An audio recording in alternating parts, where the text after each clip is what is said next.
Welcome to another exciting edition of the Maxine Show. I know you feel that energy and the crowd behind us. We're having a fantastic time on this cruise, and I have a wonderful guest. Her name, of course, is Valrie Walker Sanders. She's an author, and we're going to talk to her about her new book. Welcome, Valerie.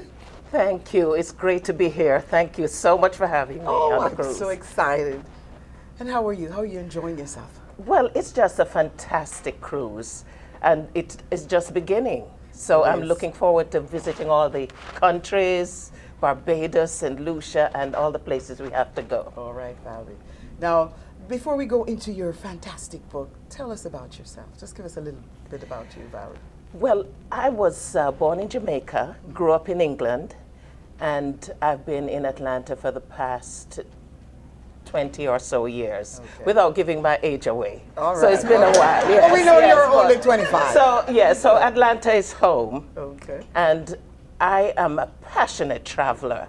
I've had the privilege to go to Europe, many places in Europe, the Far East, the Caribbean. I'm trying to do more of the Caribbean.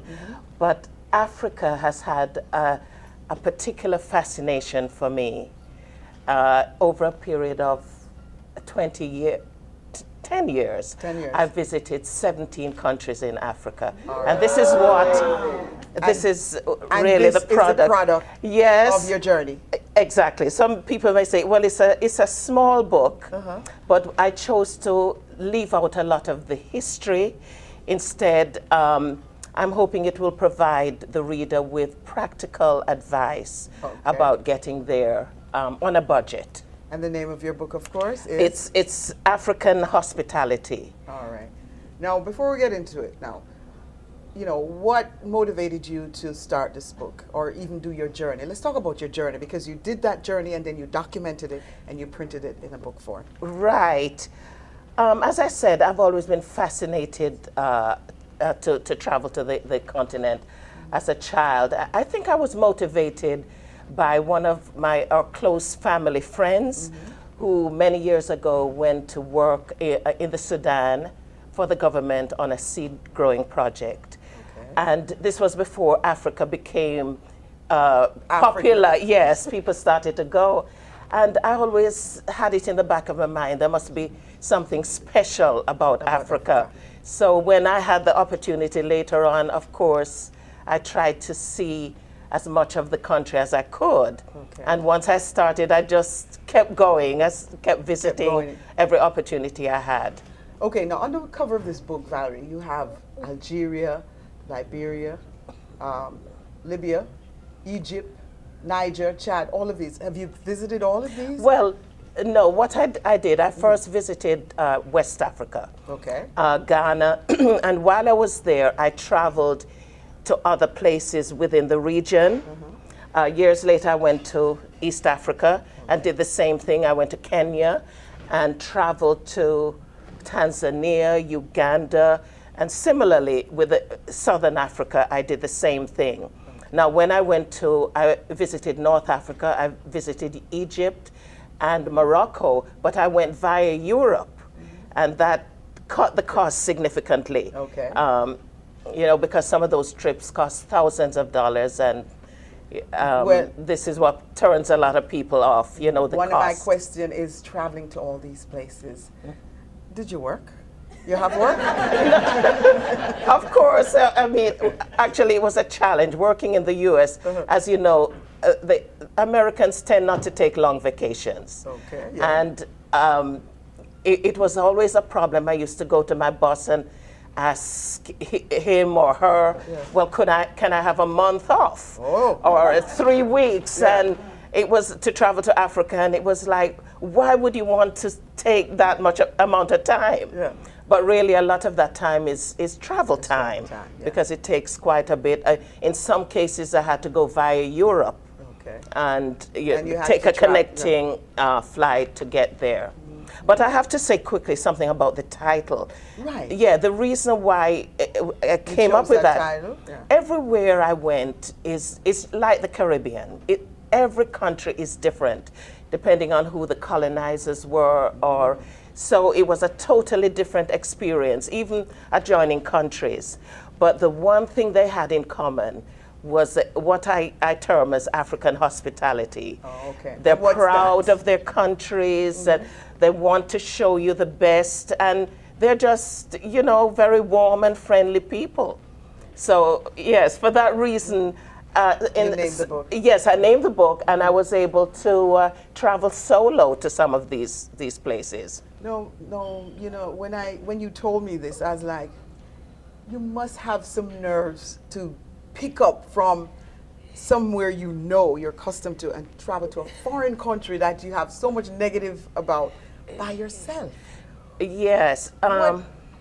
What is it in you that you said, I'm going to do it? Even though my girlfriend, Bev, don't want to come. Right. You going to go by yourself. Well, you know, I tended not to wait around for people, because if you do that, you'll never get to these pieces. Yeah, absolutely. You know, so I took the plunge. And of course, one thing that made it easy for me, I didn't want to travel as a tourist and well, I couldn't afford it anyway, and stay in the international hotels. I wanted to interact with the people.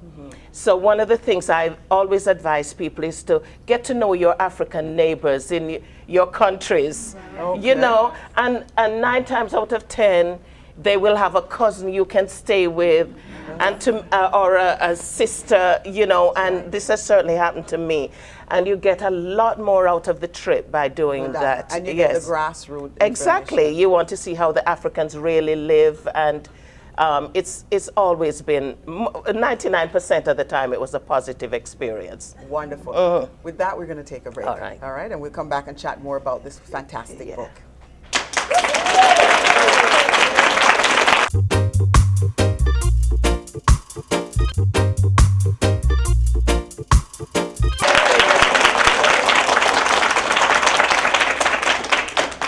Welcome back. Of course, Valerie is our guest, so we'll know more about the African hospitality. And my African adventures. And your adventures. Yes. Yeah, and you're saying, and you're advising folks that want to connect with their African heritage and go to Africa and tour and do some of the things you do, the crazy things you do. It wasn't crazy. I mean, It isn't crazy, but my God. I was brave, I You guess were so. very brave. Yes. And I commend you on that. And you know, even some of the Africans acknowledge that, because I remember Morocco is a great place to tour by train. Okay. And I was on touring to the different places, Fez, Marrakesh, and all those places you hear about. Oh, right. And there was this Moroccan lady sitting next to me, and I was trying to blend in as much as I could in an Arab What she country. look like? Moroccan. Yeah. Well, you know.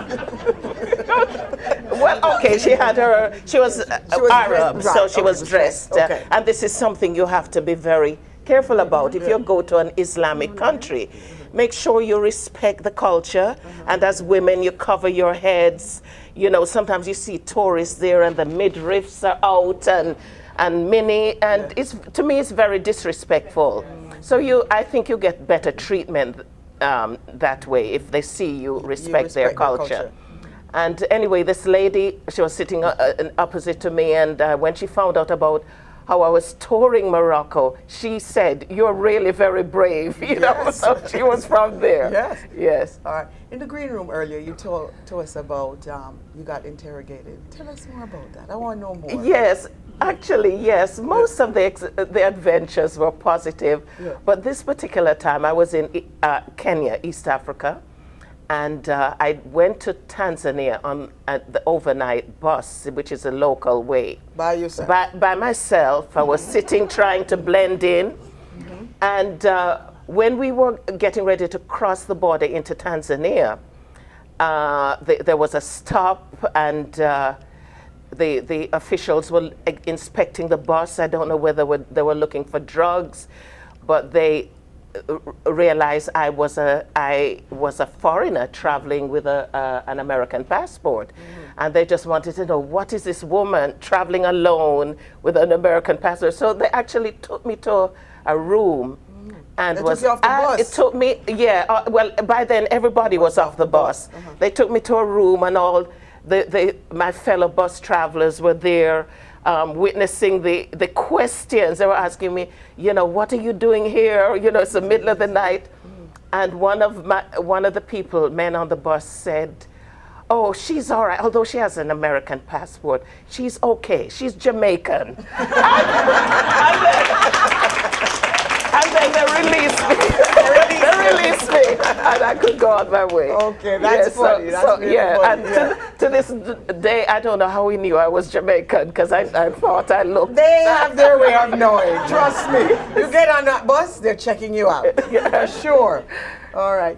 Now, on the trip, you said you spent maybe 2 weeks, a month, and you took off from work. Yes. Before you, what do you do for a living? Well, at the time, I was in the legal field, doing legal support work. Now I do editing. I'm an editor, grant writer, part-time. So, you know, over the years I've done, but mostly legal work. Okay, all right, okay, all right. Now, how long did it take you to do this book? Just well, a quick question before we go to break. We're going to go to break in 30 seconds. Yeah, well, it took me a while, but I didn't have the time to spend on it continuously. Okay. So it was really, it's hard to put a time because I would stop and start over a period of time. 2 years, a year? Yeah, 2 or 3 years after my last visit, I would say. All righty. We're going to take a break. We'll be right back.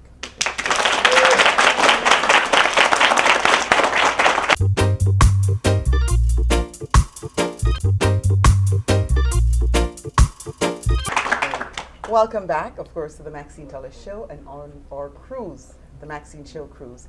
And Valerie's telling us about her wonderful adventure in Africa and her book, African Hospitality. Now, you know, you're Jamaican. And in Jamaica, of course, you know, the Rastafarian is one of the strong religious group. Right. And they believe they're going back to Ethiopia. You visited Ethiopia. I did. Tell me about Ethiopia, because none of them tell me what happened in Ethiopia. Yeah, well, Ethiopia, the last region I visited was Ethiopia, and while I was there, I went to Sudan, which was where our family friend, that was the last visit, coincidentally. Ethiopia was very fascinating. I went during a particularly special time. It was Holy Week. And, you know, they have this ancient Christian, people say that Ethiopia is the origin of Christianity. Really? Yeah, yes, right. And so the entire country, they were fasting until Easter Sunday. Is that similar to Ramadan? Ramadan is the Muslim. Yes, similar. Yeah, but they fasted for a number of days. Right. Before and then they break the fast on Easter Sunday. But not only that, they were fasting and praying, and like all the ladies, they were dressed in white. So it was really, and you know, I went there not knowing. I just booked my trip. It just happened. Right. And I would attend some of the church. There were so many people praying and chanting. On all the churches, they gathered together around the churches. And although I didn't understand the language, you could still feel the spiritual presence. So it was really, really fascinating. And of course, another thing, I have to keep mentioning Jamaica. They have this love affair with Bob Marley. Oh, yes. And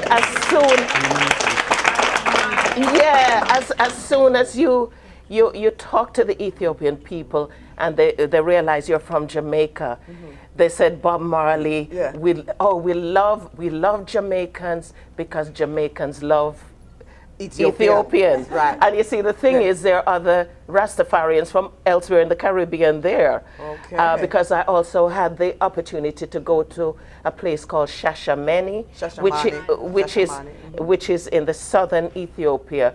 And when Haile Selassie was alive, he donated a big area for the Rastafarians. He did? So, yes. So they have, you know, they practice their religion. And one of the things I had to do, I got to the compound and I was wearing pants, and they told me I had to buy a skirt. Right. They had a little boutique Really? outside before they would let me in the compound. Wow, so you had to be well dressed, covered. Yes, women cannot wear pants in their religion over there, so they were very strict about that.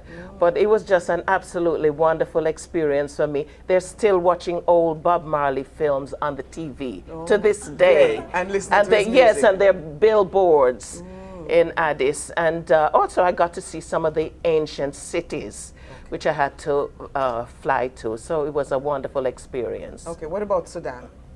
Sudan was also fascinating. And, you know, interestingly, whenever I'm going to, paying a visit to Africa, I would go to the CDC and get advice from them. And the CDC told me, oh, why would you ask me why I would go to Sudan? Yeah. Because I would have camels going past the bedroom door and that kind you know, just to show you the ignorance. Right. When I went there, of course, there was that war going on in Darfur, but I went to the capital city, the Darfur crisis, so I didn't experience any of that. But I was surprised to see how beautiful the place was, because Sudan is an oil-rich country. It's a rich and they country, were doing a lot of development. And if I had to listen to the CDC, I would not have gone to Sudan. To Sudan. Wonderful, Yes. wonderful. All right, we're going to take a break, and when we come back, we're going to ask you lots of questions about the food and the thing. Okay, all right.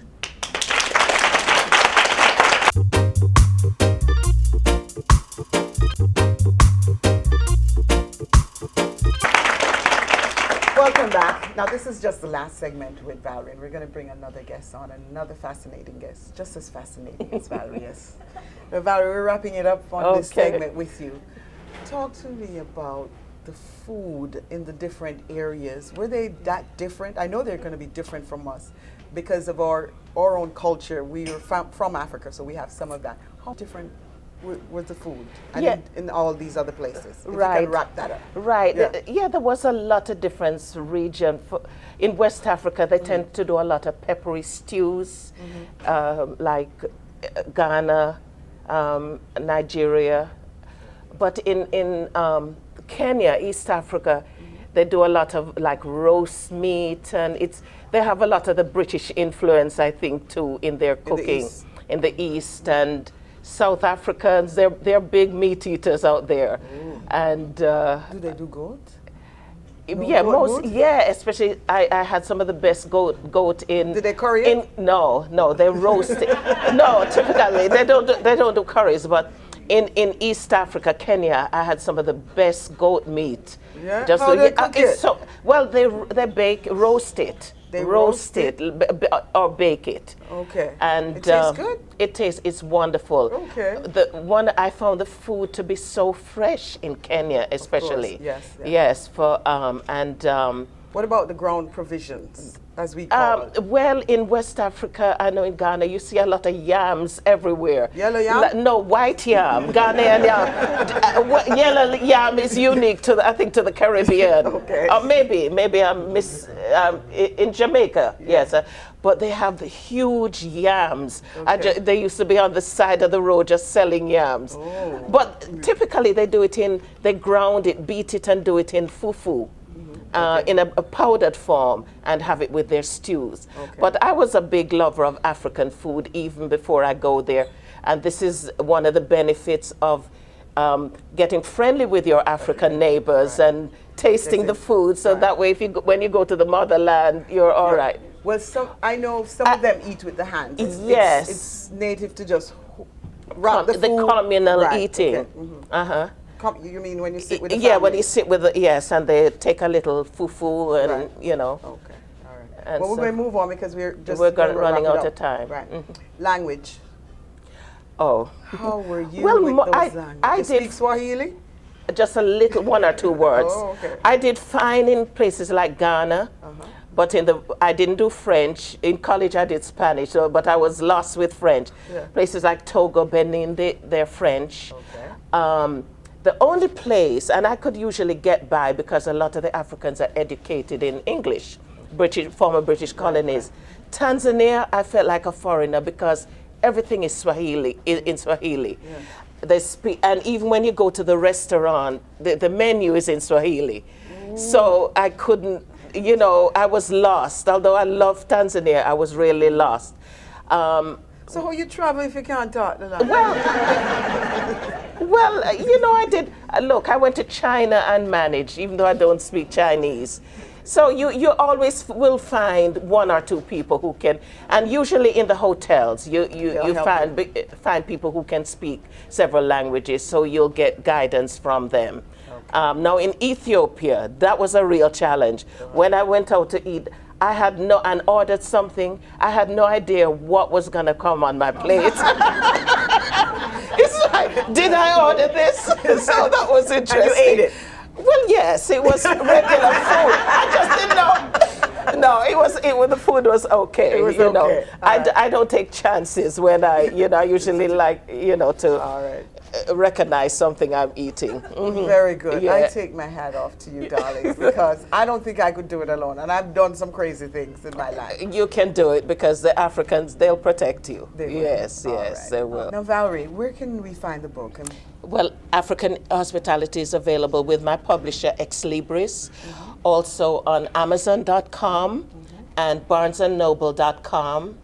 And I also have a YouTube video, which is being developed right now. Okay. Do you have a name for the YouTube video?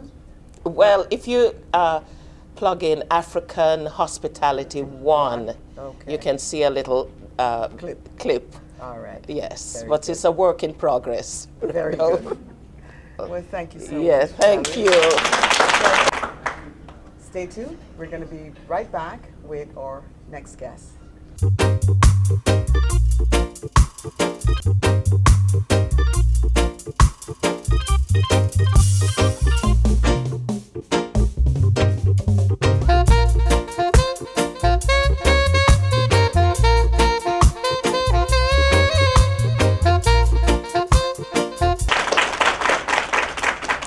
Welcome back.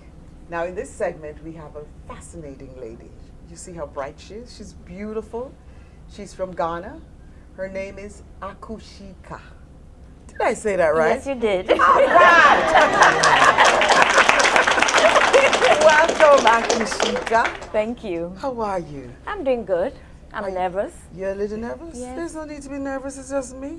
Well, maybe that's And why I'm these nervous. folks- Listen, we're going to talk about your book. I know you do many things, but in this segment, we're going to talk about your book. Okay. And the book is? Tell us a little bit. The name? book is entitled The Butterfly That Became a Kite. All right. It says a lot. Are we going to tell our audience what that is all about in a minute? But first, tell me about you. Okay. A little bit about you. I'm the last of 5 children. I was born in Ghana. Where in Ghana? I was born in Accra, the capital city, but in a military suburb. Yeah, Okay. because my father was in the army. Okay. So I was born in the military suburb of Bemakam. And I grew up in Ghana. I went to school in Ghana. And I left Ghana in 1990 when I got married. And I've been traveling since. Worldwide. Worldwide, yes. All right, beautiful. And this book now, I know I read a little excerpt and we talked about the book a bit, but the butterfly and the kite. Tell us why you started that book. The butterfly, the book, I started the book because I wanted to tell my daughter the story of how she came to be born. And I started several years ago, but I just never knew how to go ahead telling her the story. So I just put it away, and a couple of years ago, I separated from my husband, and I thought it was just time to tell my story. All right, tell me your story. My story is, well, my husband calls me his butterfly. So the book basically talks about how I grew up from being a happy-go-lucky child. I had the freedom to do everything I wanted to do. I became his butterfly. And then all of a sudden, he stopped me from doing what I wanted to do. So that is how I went from being a butterfly to a kite. Because a kite has strings and you get to be free. So. All right, and this husband you said is 20 years your senior? He's 20 years older than I am. He's white American. And oh, you didn't tell me that before, but well, that's okay. It doesn't make a difference. Okay, so he was in control? Very much so, yeah. He was All right. in control.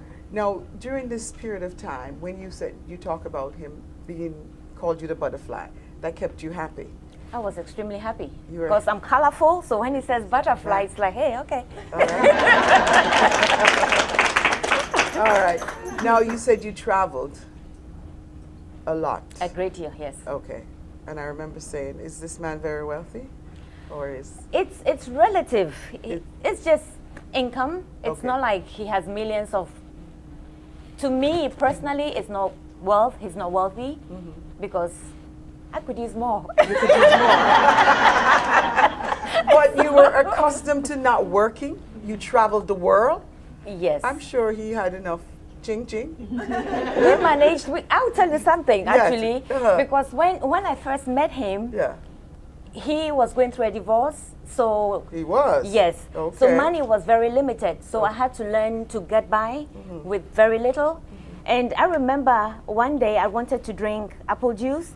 And he told me, honey, you cannot drink 2 glasses of apple juice in a day. You have to spread it over a couple of days.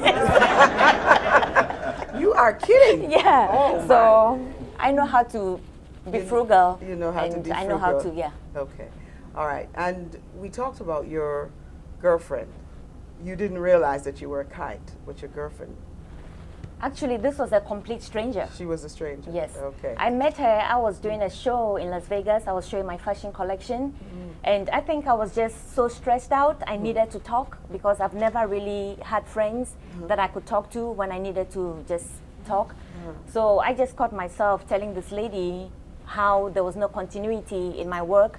One day I was in this country, I designed, and then the next day I found myself in another country. So she started asking me questions, and she says, you know what, girl, you're not a butterfly, you are his kite. Every time you try to soar, he pulls you back. So Okay, so that was the control. that was the So you control, yeah. And what did you do after that, realizing that?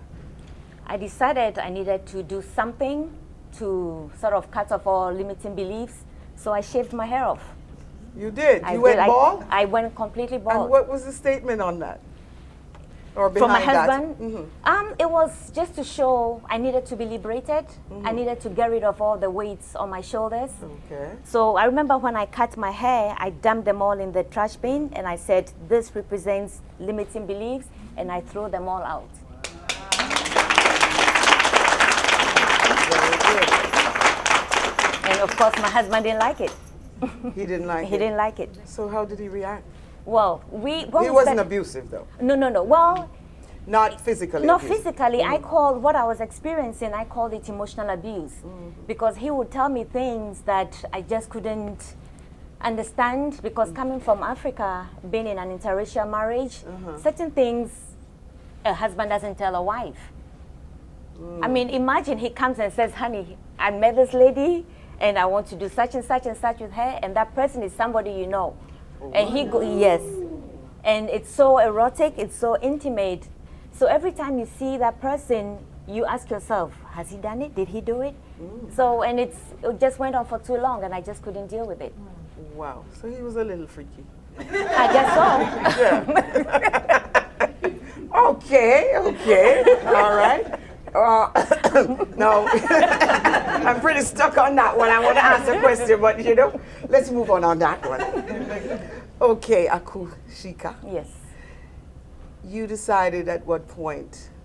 You know what? Let's take a break, because I know you're going to go deeper into why you made the decision you made. Okay.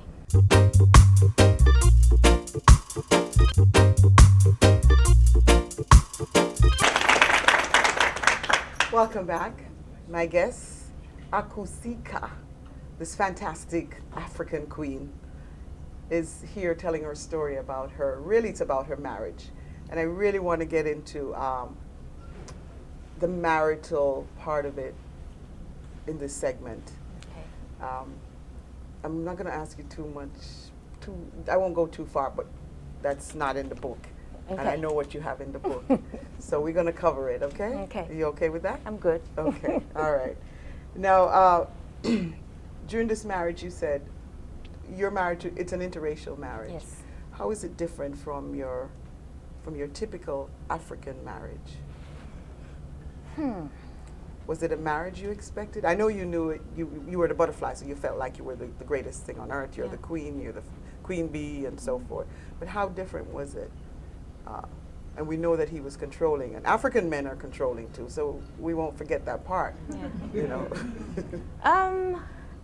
The one thing, well, maybe the one thing that I see different, considering I've never been married to an African person, so I don't know. But the one thing that I liked was the intimacy, the closeness, the desire to snuggle. I don't think African men and women like to snuggle so much. I don't know, I'm just making an assumption. But for me, the intimacy was the biggest thing. And the eroticism. Maybe the eroticism, yes. The freakiness. Actually, you know what? When I was leaving home, I left home in 1990, and when I was leaving home, I promised myself, a colleague told me that whites, I'm sorry if I use that word, whites have a different way of expressing themselves, and that I should be prepared to satisfy my husband in any way. And so I made a promise to myself that I was going to love him, I was going to fulfill his fantasies. Little did I know that the fantasies were going to be beyond me. Not you, wow. So at no point did you enjoy it? You're not answering. To a certain degree. Because we all have a little freakiness in us, right? To a certain degree, I guess that is why it lasted for 20 years. Because if I didn't enjoy to a certain degree, I'd have been able to stop him the very first time he told me. To do whatever. It wasn't for me, whatever, I did whatever he wanted to do, I did it. Okay. But it wasn't the doing bit that whatever supposed to happen between us was not what bothered me, because I did all those things. Okay. It was him seeing another woman and fantasizing about her to me. Yeah. That was the part I couldn't handle. Yeah. And there's Okay. a part in the book that later on I'll open the page and then you can read it, because I'm not saying it here. Oh my. You want to do it now? We'll do it when we come back. Okay. Okay. No, all right. Children. I have a daughter. Okay. How old is she now? She's 23. She graduated from Boston University last year. Very good. Okay. Now, in this marriage with your daughter from your husband, From a previous relationship. The daughter's from a previous Yes. relationship before you got married? Exactly. Okay. How did that?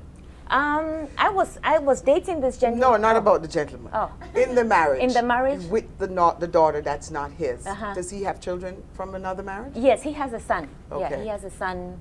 So did the family come together, his son in your marital lifestyle? No, he's already married with his own family. Yeah. Oh, okay, But we're very close. Yeah. Okay. We're very close. And did he raise your daughter as his daughter? Yes, he adopted her when she was a baby, when she was a year old. So he's the only father that she knows.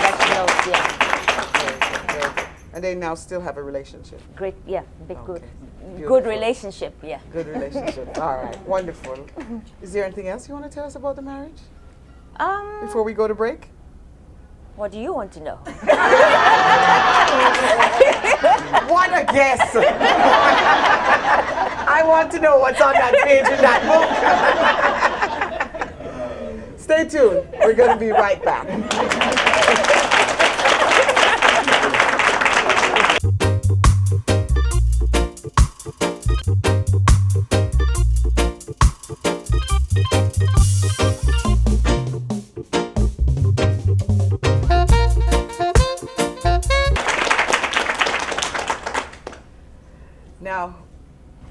Akusika is here talking about her marriage and the book and what motivated her.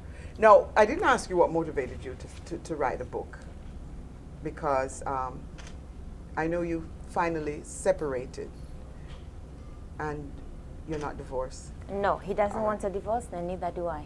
I need to do, why?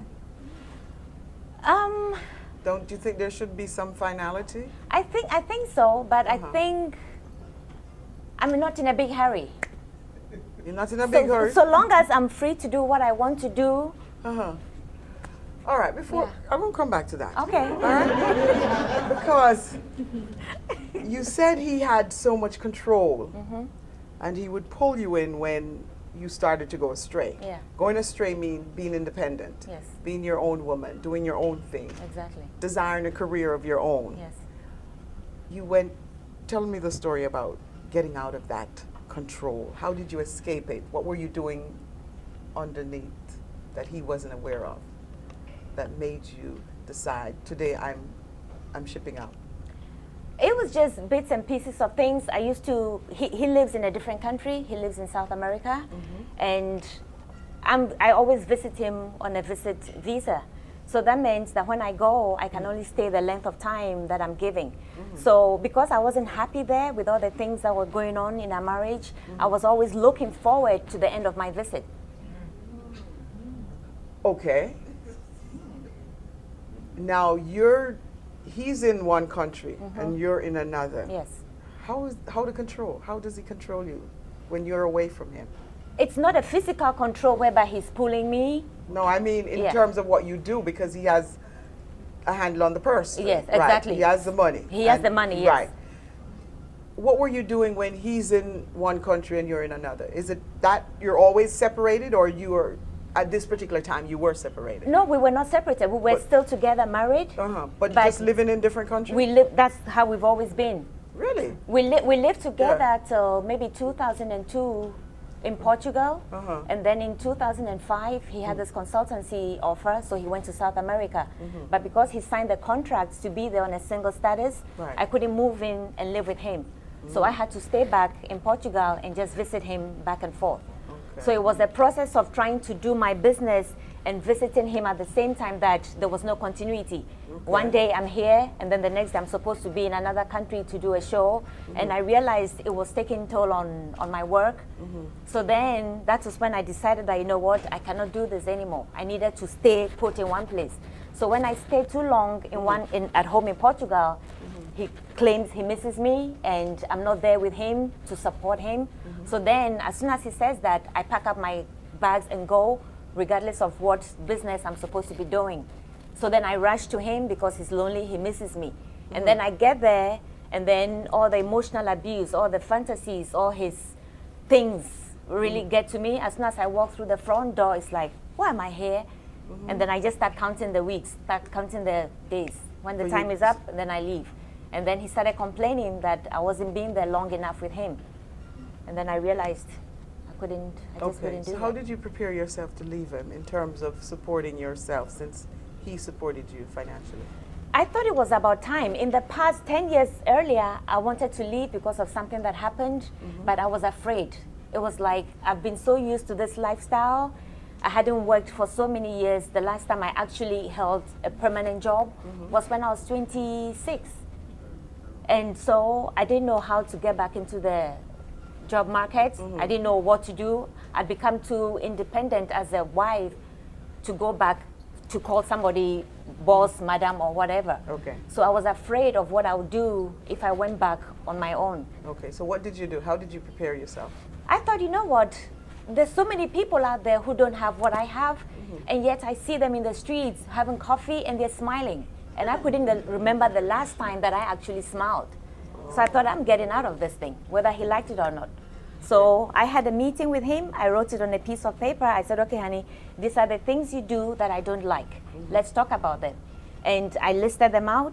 And just because I wrote them on a piece of paper and read it out to him, he didn't like it.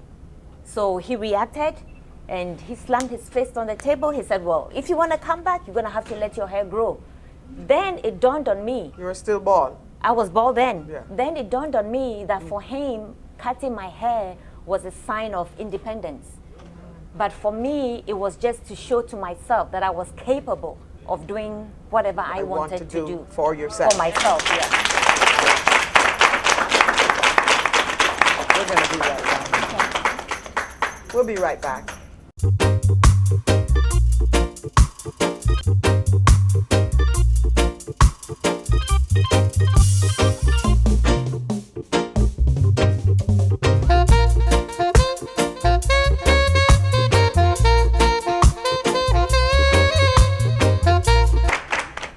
Welcome back to the final segment of the Maxine Show. We're going to wrap it up with Akusika. We're just going to give you a little thought-provoking paragraph from her book, and we'll tell you just where you can purchase your copy. But, Aku, Yes. having read that through the break, you're going to read it, not me. It's your book. But just to pick up back on the last segment, you know, you escaped, you became independent. Yes. What did you do to become independent? That you're now providing your own lifestyle? Well, I left. I went to Rome just for 3 weeks to see if I would like the place. And then I got there and I was extremely happy. So I moved back. I rented an apartment and I spent 24 hours literally writing this book. So 24 hours. Yes. Mercy. Very good, very good. Now, what do you do? Well, I'm a fashion designer, textile designer. And of course, you're going to be on my next show, my next episode. I'm looking forward to it. Yes, with some of your pieces. Yeah. All right. Let's wrap it up with this. You want me to read a part? Yes. Well, He said, let's go with it. the bit that I want to read, I think it's too much. So I guess everybody would have to buy it. But I'll just give a hint. The one thing that actually happened 10 years ago that made me want to walk out of the marriage. That made you walk out of the That marriage. made me want to at Want that to. time, yes, Okay. 10 years ago. Okay. It was on our 10th wedding anniversary, and whilst we were celebrating in bed, I noticed that he was not himself. So I asked him, I said, honey, what are you thinking? And I was expecting him to say something like, oh, I have a problem on my rig or something like that. And he said, I have feelings for Daisy. And Daisy was the secretary that he was fantasizing about. So to tell me on our wedding anniversary that he had feelings for another woman, it was literally the straw that broke the camel's back. Okay. Yeah. Okay. But then you were there 10 more years. So I continued 10 years, stressing out, breaking out, trying to figure out how to get out. But then finally, when I found the strength, I thought, you know what? There's so much out there. I should not be afraid of the unknown. I need to go, make a mistake, but then I would know that the mistake is my mistake.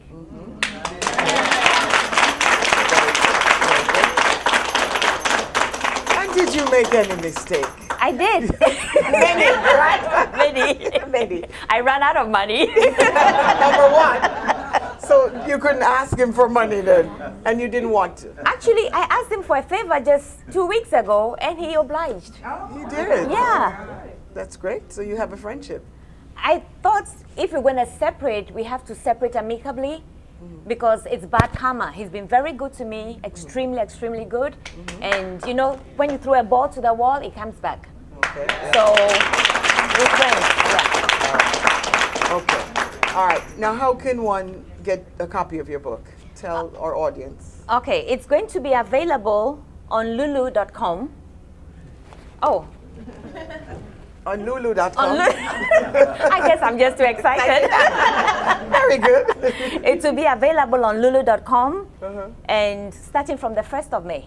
Okay. Yeah, 1st of May, it will be available on lulu.com. Okay. And hopefully in another 6 weeks, it will be available on amazon.com, Barnes & Noble, and maybe my own website, which is www.akushika.com. Spell Akushika. Akushika is Akusika. Very good. Very good. Thank you. Thank you. And you are a beautiful butterfly. Thank you. All right. Well, thank you for joining us today.